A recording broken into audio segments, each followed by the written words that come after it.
আসসালামু আলাইকুম। BD টুডের sports নিউজে আপনাকে স্বাগত। চোটে আক্রান্ত লিওনেল মেসি কবে ফিরছেন মাঠে, বিস্তারিত পুরো সংবাদে। কোপা আমেরিকার ফাইনালে চোট নিয়ে মাঠ ছেড়েছিলেন লিওনেল মেসি। পরে সাইড বেঞ্চে বসে অজরে কেঁদেছিলেন আর্জেন্টাইন অধিনায়ক। চোট যে গুরুতর তা তখনই বোঝা গিয়েছিল।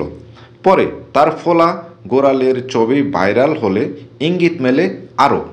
তবে পরীক্ষার পর জানা গিয়েছে লিগামেন্ট ক্ষতিগ্রস্ত হয়েছে তার, যে কারণে অনির্দিষ্ট সময়ের জন্য মাঠের বাইরে থাকতে হবে তাকে। মঙ্গলবার পরীক্ষা নিরীক্ষার পর মেসির ক্লাব ইন্টার মায়ামি এক বিবৃতিতে জানিয়েছে, মেডিকেল পরীক্ষার পর এটা নিশ্চিত হওয়া গেছে লিওনেল মেসি ডান অ্যাঙ্কেলে লিগামেন্টে চোট পেয়েছেন। অধিনায়ককে কবে পাওয়া যাবে সেটি নির্ভর করছে তার পর্যায়ক্রমিক সেরে ওঠা এবং সেগুলোর মূল্যায়নের উপর।